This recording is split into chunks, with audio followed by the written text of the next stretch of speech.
Buonasera amici e ben ritrovati con sempre il classico napoletano. Stasera vi farò ascoltare un classico dei classici, un brano che ha inciso Tony Bruni negli anni 60 e anche questa canzone l'ha fatto pure l'altro cantante Peppino Brio.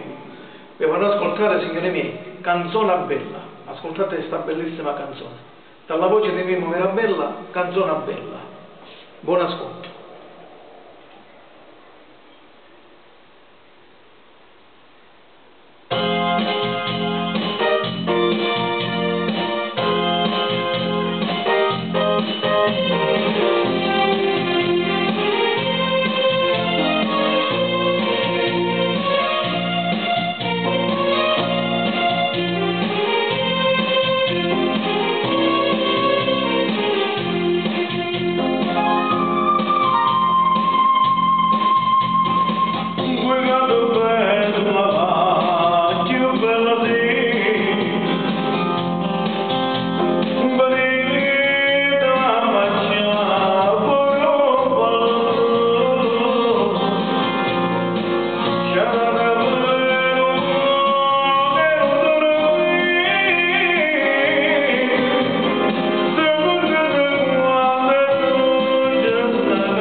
pezzo, amici, belli, classici, io l'ho detto sempre, sono quadri d'autori e si debbono sapere cantare, perché quando non sa cantare è inutile che cantate, ci provate, lasciate perdere. Va bene amici, vi saluto e ci risentiremo sempre con le nuove sorprese, va bene? Diceva la buonanima di Corrado e non finisce qui, infatti non finisce qui a stupirvi sempre con la bella musica classica napoletana. Buona serata a tutti.